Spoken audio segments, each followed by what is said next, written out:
오늘 은혜 받으실 하나님 말씀의 제목은 알고 나라를 위해 기도하자, 알고 나라를 위해 기도하자라는 제목으로 하나님 말씀을 전하려고 합니다.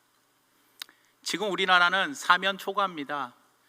미국은 방위 분담금 올리라고 압박하고 있고, 이번에 또 미국의 압박에 의해서 헬기를 4조 원인가요? 얼마에 또 사들였죠. 전투기 사들이죠. 기업들은 여객기를 미국 거를 사야 돼요. 또 일본은 이번에 경제보복으로 백색 국가에서 제외하고 경제적인 압력을 우리에게 넣어가고 있어요. 중국도 마찬가지고 북한도 그렇고 러시아도 이번에 최초로 2번이나 우리의 영토를 지나갔어요. 이만큼 우리나라는 주변의 나라들로 인하여 많은 어려움을 겪고 있더라는 겁니다.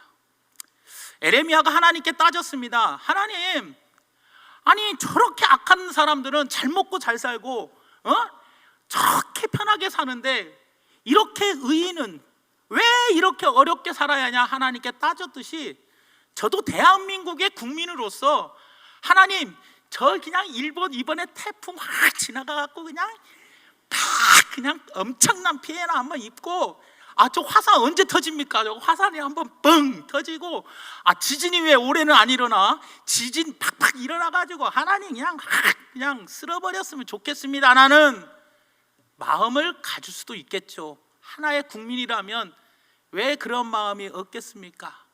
그런데 우리는 하나님을 믿는 그리스도인입니다. 또 저는 특별히 하나님의 말씀을 전하는 목회자입니다. 그러다 보니 이 일본에 대해서 지금 딱 어제가 한 달째인데 노 일본 해가지고 사지도 말고 팔지도 말고 그러면서 아주 말 잘못하면 거의 매국노 같이 되는 이런 환경 속에서 한 달을 넘게 고심하며 또 고민하며 주변 교인들에게 물어봤어요. 어떻게 설교를 해야 합니까? 하면서 나름대로 한 달을 넘게 이렇게 한 편의 설교 가지고 진짜 머리를 짜매면서 진짜 힘들게 정말 고심 많이 했어요. 그리고 정말 열심히 기도했어요. 그런데 결국은 우리는 내 생각과 계획이 아니라 하나님의 말씀대로 우리는 살아야 하고 하나님의 말씀을 전해야 되더라는 거예요. 그렇다면 우리가 이렇게 어려움을 당하고 있는 이때 우리는 어떻게 해야 할까요? 크게 2가지만 말씀을 드리려고 합니다. 그 첫째가 바로 뭐냐? 나를 돌아보고 비폭력 운동으로 나아가야 되더라는 겁니다. 우리나라는 일제 36년 식민지 생활을 했습니다. 정말로 그 시간이 정말로 힘이 들고 어려움이 많은 시간이었어요. 그런데 역사를 보면은요, 우리나라 일제 36년보다 더 힘들고 고난을 당했던 나라가 어느 나라냐? 이스라엘 나라입니다. 이스라엘은요 430년 동안 식민지 생활을 했어요. 그리고요 애굽에 430년 동안 식민지 생활했고 70년 동안이나 바벨론의 포로로 살았어요. 그리고 신약에 와서는요 로마 시대에서요 또 식민지로 살았어요. 그리고 결국은요 온 국민이 전 세계로 다 뿔뿔이 흩어져서 유랑자 신세가 되어서 나라 없는 나라였어요. 나라 없는 백성들이었어요. 우리나라보다는요 이스라엘 민족이 정말로 힘이 들었어요. 자 보세요. 애굽에서 430년 동안 종살이 할 때 2살 이하의 남자아이들은 다 죽였어요. 그리고 애를 낳으면 나오자마자 아들인과 동시에 아들은 무조건 다 죽였어요. 이렇게 엄청난 고난을 겪었어요. 바벨론 포로 생활도 마찬가지였습니다. 나라는 망하고 많은 사람들이 억울하게 죽고 부녀자들은 강간을 당하고 젊은 사람들은 비참하게 포로로 끌려갔어요. 로마 시대 때도 마찬가지입니다. 이스라엘은 우리나라보다 엄청난 고난을 겪었어요.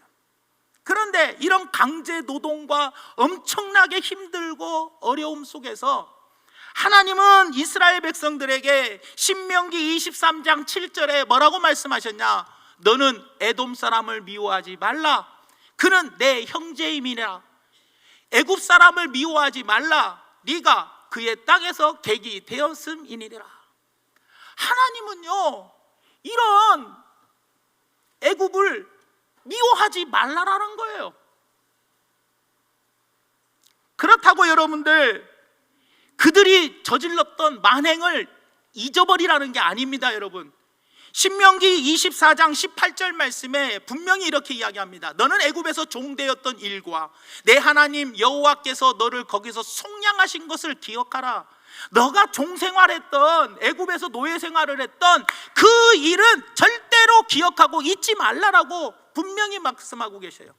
그러니 우리나라가 부당한 대우를 받고 힘들고 어려웠던 그 역사는 절대 잊어서는 안 되지만, 그 괴롭혔던, 학대했던 그 남자아이들은 다 죽여버렸던 그 나쁜 애굽은 미워하지 말라라고 성경은 이야기하고 있더라는 거예요. 아니, 나 이 구절이 너무 싫었던 거예요. 그런데 하나님께서 하시는 이유가 무엇일까? 왜 그들을 너희는 미워하지 말라라고 했느냐? 이 말은 다시 말하면 복수하지 말라라는 거예요. 너희가 힘이 생겼다고 절대로 복수하지 말아라 뜻이에요. 왜냐? 하나님은 우리 대신 복수해 주시는 하나님이시기 때문입니다. 여러분, 성경에는요 복수하라라는 말은 나오질 않아요. 차라리 원수를 사랑하라는 말은 나와요. 그러나 하나님께서 복수하지 말라라고 했지만 대신 하나님께서 복수해 주겠다라는 말은 성경에 나와요. 자, 에레미야 50장 15절과 28절에 보면 그 주위에서 고함을 지르리로다. 그가 항복하였고 그 요새는 무너졌고 그 성벽은 허물어졌으니, 바벨론의 성벽이 허물어지고 요새가 무너지고 그들이 항복을 합니다. 이는 여호와께서 그가 행한 대로 그에게 내리시는 뭐다? 보복이라. 그가 행한 대로 하나님은 반드시 그에게 갚아 주신다는 거예요. 여러분들, 또 28절에는요 바벨론 땅에서 도피한 자의 소리여, 시온에서 우리 하나님 여호와의 보복하시는 것, 그의 성전에 보복하시는 것을 선포하는 소리로다. 하나님께서요 반드시 보복해 주신다는 거예요. 원수 갚는 것은 누구에게 있느냐? 우리에게 있는 것이 아니라 하나님께 있다라고 말씀해 주고 있다라는 거예요. 여러분들, 그렇기 때문에 여기에서 오늘 우리가 해야 할 일, 이 힘들고 어려운 시기에 미워하는 것이 아니라 반드시 왜 이스라엘이 바벨론에게 멸망당했나, 그 부분을 우리가 한번 생각해 보자라는 겁니다. 자, 왜 이스라엘이 망한 이유가 바로 뭐냐? 바벨론이 쳐들어왔기 때문에 망했겠죠. 하지만 그 궁극적인 이유는 바로 뭐냐? 하나님 앞에 죄를 범하였어요. 하나님 앞에 범죄했기 때문에 하나님은 바벨론을 도구로 이스라엘 백성들에게 고난을 주었더라는 거예요. 여러분들, 바벨론을 도구로 삼아가지고 너희들 정신 차리라라고 말씀해 주었다라는 거예요. 그렇기 때문에 지금 우리가 해야 할 일이 바로 무엇이냐? 내 자신을 돌아보아야 할 시기라는 거예요. 우리 민족을 돌아보아야 할 시기라는 거예요. 여러분들, 물론 이따가 저항운동에 대해서 제가 이야기를 할 겁니다. 그런다고 무참히 당하고 살지는 말자. 그 저항운동은 일단 다음 문제고, 우리가 지금 무조건 사지 말고 팔지 말고 지금 그거보다 우선이 뭐냐? 왜 하나님이 일본을 도구로, 미국을 도구로, 중국을 도구로, 북한을 도구로 우리나라를 왜 이렇게 힘들게 하는지, 우리가 그동안에 하나님 앞에서 육적으로 영적으로 어떠한 죄를 범하였는지 우선순위 법칙으로 나를 먼저 돌아보자는 거예요. 우리나라가 지금 어떻습니까? 옛날에는 정말로 경제적으로 얼마나 아끼고 전략하면서 전략하면서 어떻게 살았습니까? 그런데 지금 우리나라는 하나님이 주신 복으로 인하여 너무나 많은 범죄의 온상이 되었어요.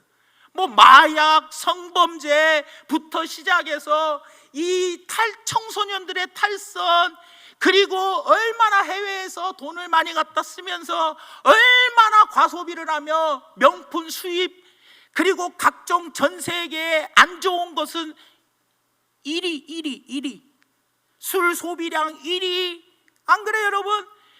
명품 수입 1위, 이런 나라가 되어버리고 말아버렸더라는 거예요.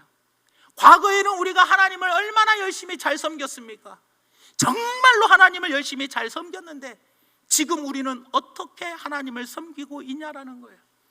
이런 하나님이 왜 주변 국가들을 통해서 우리나라를 이렇게 힘들게 하는 것은 우리가 성경적으로 조명해 보면 우리 스스로를 빨리 돌아볼 줄 알아야 한다는 거예요. 그래서 먼저 우리 스스로를 열심히 돌아보아 미국 탓도 아니고 일본 탓도 아니고 중국, 북한 탓을 하지 말고 먼저는 내 탓을 먼저 해야 한다는 거예요.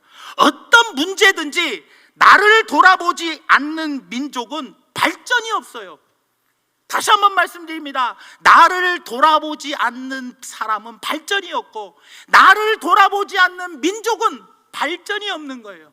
그렇기 때문에 그들과 저항하기에 앞서서 먼저 우리 자신을 돌아보는 시간이 되어야 되더라는 거예요, 여러분들. 그리고 또 하나요, 우리나라가 5천년 역사 가운데요, 우리 민족을 괴롭힌 민족이 일본보다 더 괴롭힌 민족이 중국입니다, 여러분. 얼마나 중국이 5천년 역사 가운데 우리나라를 괴롭혔냐면요, 당나라가 백제를 멸망시킬 때요, 노예로 끌고 간 사람이 12,000명입니다. 또 일본으로 피신 간 유민들이 20만 명입니다. 고구려가 멸망할 때에는요 20만 명을 중국으로 끌고 갔고요, 고려시대 때요 원나라가요 우리나라를 6번 침략해가지고 전 국토를 다 폐허를 만들어 놨어요. 황룡사 구층탑이 이때 무너졌어요. 원나라는요 일본도 침략을 했는데 일본 침략할 때 배 900척을요 우리나라 사람들이 댔어요. 그리고 모든 전쟁 물자를 우리나라가 원나라에 다 댔어요. 또 조선시대 때는요 청나라가요 병자호란 때 어떻게 했습니까? 우리나라 60만 명을 포로로 끌고 가고요 아녀자들 다 끌고 가갖고 진짜 몹쓸 짓 많이 했어요. 중국은요 수천 년의 역사 동안에요 우리나라에 진짜 못된 짓 많이 한 나라고요, 우리는 그 나라를 또 섬겼어요. 각종 조공을 다 갖다 바친 나라가 중국입니다, 여러분. 그런데 중국을 향해서는 미워하는 마음이 없어요. 일본만 미워하는 것은요 이치에 맞지 않는 민족 감정이라는 거예요. 그렇기 때문에 우리는 이것을 분명히 알아야 돼요. 미워는 하지 말되 먼저 우리가 해야 할 일이 뭐냐, 일본, 중국 그들을 미워할 것이 아니라 이럴 때일수록 우리들이 정신을 바짝 차려 우리의 잘못된 점이 무엇이고 우리의 부족했던 게 뭐고 우리가 준비하지 못했던 게 뭐고 우리가 나태한 게 무엇이고 우리가 잘못 살았던 게 무엇인지를 빨리 돌아볼 줄 알아야 된다는 거예요. 그러니까 뭡니까? 반도체 부분에 있어서 일본에 수입 의존하고 자동차 모든 부품들을 일본에 의지하던 거 이제는 우리가 어떻게 해야 돼요? 이러이러한 것들이 우리가 철저하게 준비를 못한 우리의 잘못이구나, 이거를 빨리 깨닫고 그 분야에서 우리는 열심히 갈고 닦고 준비하고 바꾸어 나가고 성찰하고 반성할 것 반성하고 나가는 것이 우선이라는 거예요. 그런다고 그들이 막 우리를 공격할 때 여러분들 우리가 같이 함께 폭력적으로 나가면 안 되는, 물리적인 충돌을 일으키지 말고, 올해가 3.1절 3.1 만세운동 100주년이 되는 해입니다. 3.1 만세운동의 가장 중요한 게 무엇이었습니까? 비폭력 독립운동이었어요. 성경은요 저항운동이 없어요. 물리적인 힘으로 반항하고 저항하는 것이 아니라 비폭력으로 맞서서 싸운 것이 성경이었더라는 거예요, 여러분들. 이스라엘 백성들이 애굽에서도 마찬가지고 바벨론에게도 마찬가지고 모두가 다 하나님께서 애굽과 바벨론의 포로에서 하나님이 해방을 시켜주셨어요. 그리고요 예수님 로마 시대 때도요 마찬가지였어요. 예수님 당시에는 열심당이라는 게 있었어요. 이 열심당은 한마디로 말하면 우리 유대인들이 독립운동 단체입니다. 그래서 폭력, 테러 이런 거 있지 않습니까? 이런 거 열심히, 암살 이런 거 열심히 하는 당이 무슨 당이었냐? 예수님 시대의 열심당이요. 근데 이 열심당이 했던 가장 중요한 것 중에 하나가 뭐냐? 로마의 식민지로 있기 때문에 로마에게는 우리 세금 절대 못 낸다, 이 주의로 아주 거세게 항전 운동을 했던 당이 열심당입니다. 그 열심당원인 예수님의 12명의 제자 중에 시몬이라는 사람이 바로 이 열심당원이었어요. 마태복음 10장 4절 말씀에 이렇게 이야기합니다. 가나안인 시몬. 이 가나안인 시몬이라는 말은 뭐냐? 가나인이라는 말은 열심당원이다. 열심당원이다. 그 열심당원인 시몬이 예수님의 제자가 된 거예요. 그런데 따집니다. 예수님, 로마에 세금을 내야 합니까? 라고 따질 때 예수님은 뭐라고 말씀을 하셨냐? 가이사 것은 가이사에게, 하나님의 것은 하나님에게. 줄 건 주고 낼 건 내면서 폭력적인 시위가 아니라 뭐예요? 물리적으로 부딪히는 것이 아니라, 극단적인 폭력이 아니라 항상 뭐예요? 우리는 비폭력으로 그들과 맞서가야 되더라는 거예요. 왜냐? 모든 것은 하나님이 하시고 하나님께서 보복해 주시기 때문이라는 거예요, 여러분들. 그렇기 때문에 우리는 반드시 저항을 하되 비폭력으로 맞서서 저항해야 되더라는 거예요. 이것이 바로 3.1 운동의 가장 고귀한 정신이며 독립이며 평화고 자주정신이라는 거예요. 3.1 운동은 결국은 실패했지만 그 3.1 운동으로 인하여 중국에서 일어난 5.4 운동, 5월 4일 운동, 그리고 전 세계 아시아로 퍼져나간 저항 운동이 이 1919년 3.1 운동 때문에 퍼져나가기 시작했더라는 거예요. 그리고 또 한 가지는요, 저항 운동을 비폭력으로 하되 어떻게 저항 운동을 하면 좋겠나 많이 생각을 해봤어요. 하나님이 갚아주실 것을 믿고 우리는 끝까지 뭐 해야 돼요? 일본의 부당함, 다른 나라의 열심히 부당함을 우리는 알려야 되더라는 거예요. 1907년 헤이그 특사로 이상제, 이준, 이위종 이 세 분이 네덜란드 제2의 만국회의에 가야 돼요. 돈이 없었어요. 고종 황제가 김구 선생하고 그 이상제 선생 두 사람을 불러다가 이거 돈이 없어서 만국회의, 네덜란드 만국회의 참석을 못하는데 김구 선생과 이상제 선생이 상동 감리교회 목사님을 찾아갑니다. 그래가지고 상동 감리교회에서 후원을 하고, 그리고 미국 선교사들과 여러 명이 후원을 해가지고 기독교에서, 개신교에서 후원을 해가지고 그 만국회의에 참석해가지고요 일본의 이 뭡니까? 부당함을 알렸어요. 을사득약, 이거는 불평등 조약이다. 강력하게 알리고 거기에서 또 누구예요? 이준이라는 분은 암살당하고, 그러면서도 끝까지 비폭력으로 맞서서 싸웠더라는 거예요. 사랑하는 여러분, 우리가 비폭력으로 맞서 싸워야 할 것은 참 많습니다.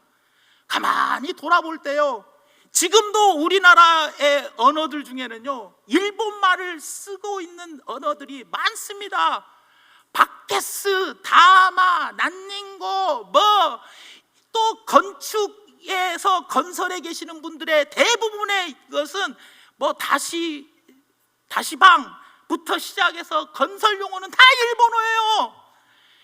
당구 용어 일본어입니다. 다 우리에게 잔재되어 있는 이 일본어들, 이것들부터 우리는 열심히 저항해야 돼요. 우리 일본 사람들이 우리나라에게 뿌려놓은 그 일본의 잔재들이 얼마나 이 땅에 많이 있는지 우리는 이런 것도 고쳐나가야 되더라는 거예요.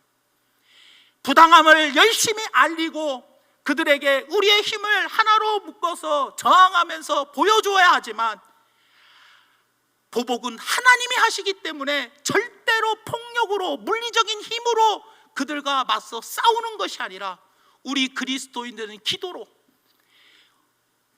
싸우며, 그리고 기도로 하나님께 부당함을 아뢰며, 그리고 우리가 해야 할 일들, 우리가 물리적인 힘이 아니라 비폭력으로 할 수 있는 운동은 우리들도 열심히 동참하는 것이, 그것이 하나님의 뜻이라는 겁니다. 성경은 비폭력 운동이지 결코 물리적인 힘을 가하는 폭력 운동이 아니더라는 겁니다. 그러니 사랑하는 여러분들, 먼저 이런 어려움이 닥치면 우리가 지금 고쳐야 할 게 무엇이고, 우리가 잘못했던 게 무엇이고, 우리가 부패했던 것이 무엇인지를 빨리 돌아보고 미래를 한 걸음 더 앞으로 나아가기 위해서 우리는 우리 스스로를 돌아보고, 그리고 그들과 맞서 싸우되 물리적인 힘이나 폭력적인 힘을 동원하는 것이 아니라 비폭력 운동으로 3.1 운동, 만세 운동의 그 고귀한 정신을 본받아 우리는 총칼 앞에서 비폭력으로 맞섰을 때 하나님 보시기에 합당하면 하나님이 반드시 함께해 주시리라고 저는 믿습니다. 그 다음에 마지막 두 번째로는요, 이 어려움 앞에서 우리는 우리 국민들의 체질을 바꾸는 기회로 만들어야 되더라는 거예요. 체질을 바꾸자는 겁니다. 사람에게 개인의 고난이 오면은요, 육적인 체질과 영적인 체질을 바꿔야 돼요. 그래서 성경은요, 우리가 풀무불에 들어가면요, 영광로 속에 들어가면 정금과 같이 단련돼서 체질이 바뀌어서 다시 나와야 돼요. 나를 이렇게 죽음의 위기로 몰아넣었던 것은 멸망의 구덩이에서 나의 영혼을 구원하기 위한 하나님의 시험이단 말이에요. 하나님의 고난이단 말이에요. 고난을 주시는 분, 이 하나님께서 이러한 어려움을 우리에게 주었을 때 이번 기회를 통해서 우리의 체질을 바꿔야 한다는 거예요. 국민의 체질을. 이스라엘 백성들이 70년 동안 바벨론 생활하면서 체질을 바꾸기 시작했어요. 예루살렘 성전이 불타버립니다. 예전에 예배도 잘 안 드렸어요. 그런데 이때부터 어떤 운동이 벌어지느냐, 70년 포로 생활하면서 유대인 회당 운동이 벌어집니다. 회당 운동. 10가정만 모이면 회당을 만들었어요. 집이 10집만 모이면 회당을 만들기 시작했어요. 그리고 안식일마다 회당에 모여서 말씀을 묵상하고 그리고 기도하면서 나아갔어요. 그래서 하나님께 예배드리는 체질로 바뀌어 나갔더라는 거예요. 그 다음에 예루살렘이 철저하게 파괴되고 세계를 유랑하는, 로마의 통치하에서 세계를 유랑하는 유랑자들이 되었어요. 로마가요, 옛날에는 기독교를 핍박했지만 AD 313년에 로마가 기독교를 받아들여 국교가 됐어요. 기독교가 국교가 되니까 얘네들이 예수님을 믿기 시작하니까 유대인들을 어떻게 유대인을 핍박했냐, 너희들이 예수님을 십자가에 못 박았잖냐, 그러니 너희들은 농사지을 땅조차도 주지 않았어요. 로마가요, 세계 여러 나라들이, 기독교 국가가요, 유대인들에게 땅을 안 줬어요. 땅을 줘야 농사를 짓고 먹고 살 거 아닙니까? 땅을 안 줬어. 예수님을 죽인 너희들은 나쁜 사람들이라고 유대인들에게 땅을 안 주니까 유대인들이 그 어려운 유랑자 시절에 어떻게 체질을 바꿨냐, 농경 문화에서, 가축을 키우는 그런 문화에서 장사밖에는 없었어요. 그래서 유태인의 상술, 유태인의 장사가 세계에서 최고 알아주는 이유가 뭐예요? 이때 장사로 체질을 바꿨더라는 거예요, 여러분들. 그래서 장사에 규제들이 된 거예요. 또 유태인들은요, 세계 여러 나라로 흩어져서 그 어려운 고난 속에서 어떻게 체질을 바꿨냐, 자기 나라 히브리어를 했죠. 만국 공통어인 영어를 공부했죠. 그리고 자기가 사는 나라, 일본에 살면 일본어, 필리핀 살면 필리핀어, 말레이시아 살면 말레이시아어, 자기가 살고 있는 나라의 언어들까지도 다 공부했기 때문에 최소한 3개 국어를 이스라엘 백성들은 했다라는 거예요. 그러니 이미 공부를 잘할 수밖에 없는 체질로 바꾸어졌어요. 그러다 보니 노벨상을 많이 받게 된 거예요. 사랑하는 여러분, 유대인들이, 이스라엘 백성들이 민족의 고난 앞에서 이렇게 육적으로도 체질이 바뀌고 영적으로 체질이 바뀌어서요, 그들은요 금요일마다 저녁에요 구제헌금을 떼가지고요 본부로 보내면 그 돈을 각각 유대인들의 어려운, 자기 나라 어려운 데에다 다 도와주는 일을 하면서 어려울 때를 기억하며 계속해서 육체적인 체질과 그리고 하나님을 섬기는 체질로 영적인 체질이 바뀌어 나갔더라는 거예요. 그러니 우리 민족의 이 고난 앞에서 우리는 지금 어떻게 해야 하느냐, 우리 민족의 체질을 지금 바꿔야 할 때더라는 거예요. 사랑하는 여러분, 3.1 만세 운동을 계기로 어떤 일이 우리나라에서 2가지 운동이 일어났어요. 3.1 만세 운동은 실패로 끝났지만 이때 안창호 선생, 이상재 선생, 조만식 선생 같은 기독교인들을 중심으로 우리나라가 왜 이렇게 힘이 없느냐, 우리 민족이 힘이 없기 때문에 일본에게 이렇게 당했다, 그러니 힘을 키워야 한다고 민족 개조 운동을 했어요. 다시 말하면 실력 양성 운동, 한마디로 말하면 교육 운동, 계몽 운동을 했어요. 배워야 한다. 옛날에는 글도 못 읽은 사람들이 거의 다였어요. 자기 이름 석자도 못 쓰는 사람이 너무나 많았어요.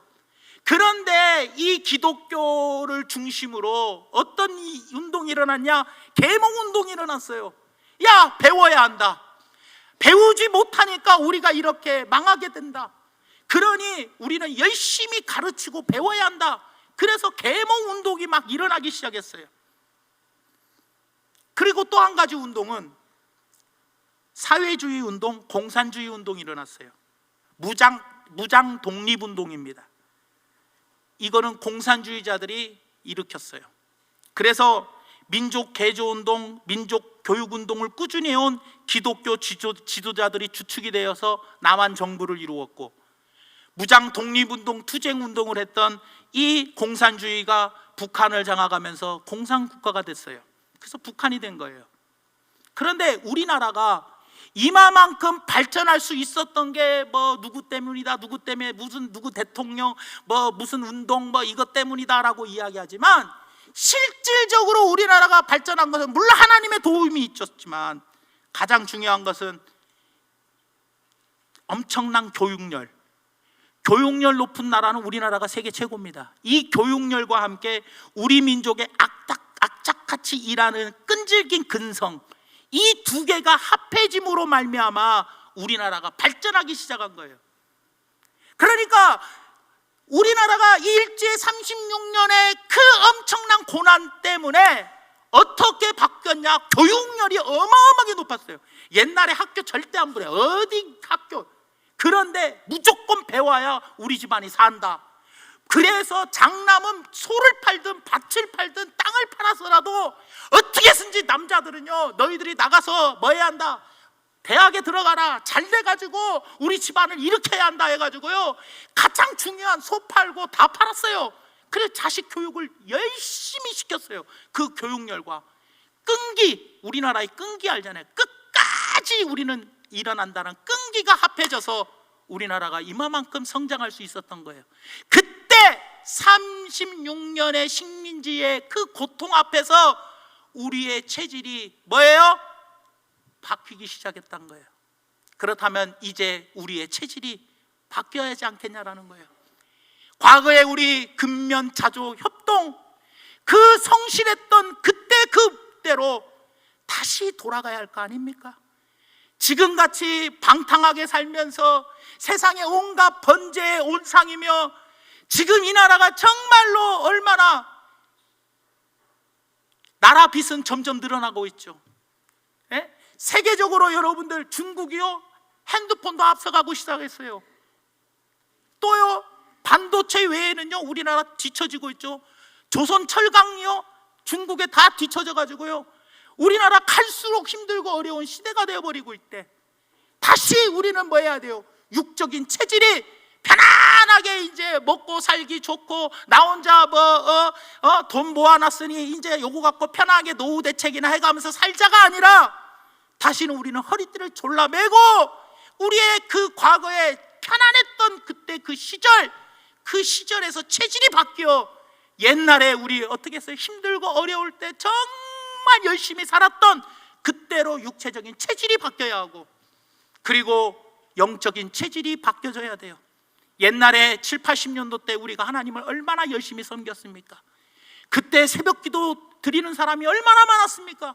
그런데 요즘 젊은 사람들 몇 명 없어요. 새벽기도 드리는. 옛날 연세 드신 분들이 교회들마다 새벽에 꽉 자리를 차지하지, 젊은 사람들이 새벽을 깨웁니까? 밤 늦게까지 게임하고 인터넷하고 밤 늦게까지 저기 하는데요. 제가 옛날에 항상 이야기했잖아요. 밤 9시만 되면 MBC에서 이제는 우리 모두가 잠자리에 들 시간입니다. 어렸을 때 우리 모두는요, 9시면 모두가 잤어요. 그런데 그래서 새벽을 깨웠던 부지런한 민족의 근성이 우리에게 있지 않냐는 거예요. 그렇다면요, 그때 하나님을 열심히 섬겼던 그때로 우리의 영적 체질을 이 고난 앞에서 우리는 바꾸어야 되더라는 겁니다, 여러분. 그렇기 때문에 사랑하는 여러분, 이 힘들고 어려운 이 고난을 통해서, 개인의 고난을 통해서 하나님이 그 체질을 바꾸시는 것처럼 국가의 이 고난 앞에서 우리 국민의 체질을 바꿀 수 있는 좋은 기회가 지금 이 시간이라고 저는 생각합니다. 결론을 내린다면요, 우리나라가 발전할 수 있는 길은 하나님밖에는 없습니다. 하나님을 잘 믿는 길밖에는 없습니다. 모든 것을 하나님이 주관하시고 하나님께서 일으키시기도 하고 죽이기도 하고 살리기도 하는 분이 하나님이고, 주시는 분, 빼앗아 가시는 분도 하나님이십니다. 시편 33편 2절 12절 말씀에 여호와를 자기 하나님으로 삼은 나라, 곧 하나님의 기업으로 선택된 백성은 복이 있다라는 거예요. 하나님을 자기 하나님으로 삼는다는 것, 이 사람이 복 있는 사람이라는 거예요. 이스라엘이라는 나라가요, 석유가 안 나는 나라입니다. 바로 옆에 나라들은요, 중동 국가는 전부 다 석유가 나서 잘 살아요. 옆에 나라들은 다 석유가 나는데 유일하게 이스라엘만 석유가 안 나는 거예요. 그럴 때 토비아 유스킨이라는 사람이 왜 우리나라는 석유가 안 나올까? 그래서 성경을 막 읽다가 신명기 33장 19절 말씀을 발견했어요.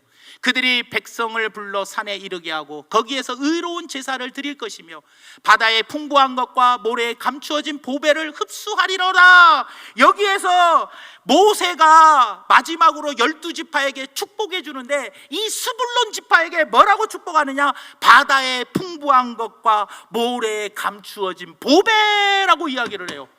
아니, 그렇다면 바다에 풍부한 것이 우리나라에 있을 것이고 모래에 감추어진 보배가 있을 것인데, 이 스불론 지파가 살고 있는 이스라엘의 북쪽 지역의 땅과 북쪽 지역의 바다를 열심히 조사를 하다가 2004년에 그곳에서 천연가스와 석유가 어마어마한 게 있다는 것을 알았어요. 발견했어요, 2004년도에. 그래서요, 이스라엘이 60년간 사용하고도 남을 만한 천연가스, 석유를 수입하던 나라에서 석유를 수출하는 나라가 되어버렸다는 거예요. 무슨 말입니까? 하나님 말씀에 놀라운 축복의 내용들이 다 들어있더라는 거예요. 사랑하는 여러분, 우리나라가 잘 사는 길 어디에 있습니까? 하나님을 경외하고 하나님의 말씀대로 사는 것에 있습니다. 우리 믿는 사람들이 우리나라를 그런 나라로 우리가 먼저 앞장서서 만들어가야 되더라는 거예요. 사랑하는 여러분, 이 힘들고 어려운 이 시기에 우리는 미워하지 말고 어떻게 해야 돼요? 나를 먼저 돌아볼 줄 아는, 그래서 우리 자신을 돌아보아서 우리가 이러이러한 것들을 준비하지 못했구나, 그래서 일본에게 공격당하는구나, 우리가 이러이러한 것들이 문제였구나, 그리고 맞서 싸우되 폭력적인 게 아니라 비폭력적으로, 물리적인 방법이 아니라 물리적이지 아니하도록 평화스러운 저항을 우리는 해 나아가는 것. 왜냐? 그들을 미워하지 않고 평화적으로 우리가 저항해 나간다면 하나님께서 반드시 대신 갚아 주시더라는 겁니다. 그리고 이번 기회를 통해서 과거에 우리나라들이 그렇게 협동하고 근면자조 성실했던 우리의 육적인 체질을 이제는 바꾸고, 그리고 과거에 열심히 하나님을 섬겼던 그런 우리의 영적인 체질도 바꾸어 나가기를 바랍니다. 사실 오늘 본 말씀 5절, 9절, 19절에 에돔 나라, 모압 나라, 암몬 나라, 이 세 나라를 싸우지 말라라고 이야기하고, 너희가 힘이 세다고 함부로 하지 말고 사이좋게 지내라고 이야기를 합니다. 너희가 아무리 에돔 사람, 모압 사람, 암몬 사람보다 힘이 있다 해도 절대 그들과 다투지 말고 그들의 것을 빼앗지 말고 그들과 사이좋게 지내라. 그들의 땅을 너희들에게 주지 않았다. 하나님은 사이좋게 지내라고 말씀하십니다. 사랑하는 여러분, 우리나라가 일본에만 당한다고 기분 나빠할 것이 아니라, 우리가 지금까지 우리보다 못 사는 필리핀 사람들, 또 베트남, 캄보디아, 라오스, 미얀마, 그쪽에서 사람들이 우리나라로 왔어 살고 있는데 우리가 그 나라 사람들을 얼마나 함부로 했으며, 그리고 우리나라가 그 나라에 놀러 가서 그 나라 사람들을 얼마나 우습게 여겼습니까? 남원에 2017년 11월 기준으로 600명이 우리나라에 살고 있습니다. 이제 우리나라는 단일 국가가 아닙니다, 여러분. 일본 사람이 49명, 중국 사람 154명, 베트남 사람 218명, 필리핀 사람 76명, 캄보디아 사람 41명, 몽골 사람 17명, 태국 사람 12명, 서남아시아 사람 6명, 기타 27명 시청 계장님한테 받은 겁니다. 600명의 다문화 가정을 이루고 있습니다. 600가구예요. 거기선 태어난 자녀만 726명입니다. 0세에서 18세까지. 사랑하는 여러분, 우리는 힘이 있다고 그들을 함부로 하지는 않았습니까? 이번 기회에 우리도 그 다문화 가정들을 한번 돌아보면서 우리의 체질을 바꾸어 나가야 할 때가 아닌가 저는 생각해 봅니다. 우리 믿는 사람들 먼저 육적인 체질과 영적인 체질을 바꾸어 나가서 하나님 보시기에 정직하게 나아간다면 하나님은 반드시 우리나라를 복 주시고 우리나라를 괴롭히는 모든 나라들을 하나님은 대신 보복해 주신다는 것을 기억하시면서, 보복은 하나님께 맡기고 우리는 저항하되, 평화적으로 저항하되 우리 스스로의 잘못들을 돌아보고 그 잘못된 것을 발견하여 우리의 육적인 것과 영적인 체질을 바꾸어 나가는 좋은 기회가 되기를 예수님의 이름으로 축원합니다. 사랑의 하나님, 고맙고 감사합니다. 행여나 오늘 말씀에 우리 성도님들 불편한 것도 없지 않아 있을 수 있습니다. 저도 개인적으로 참 광복절 기념 예배를 준비하면서 많은 고민을 해보았습니다. 저도 이런 말씀 이렇게 전하고 싶은 건 아니지만 그래도 있는 그대로의 하나님의 말씀을 전하고 싶어서 용기 내어 전하게 되었습니다. 하나님, 우리 성도님들 오늘 말씀에 불편함이 없게 하여 주시고, 그리고 우리 스스로를 잘 돌아볼 수 있는 복된 시간 되게 도와주시옵소서. 예수님의 이름으로 간절히 기도 올려옵나이다. 아멘.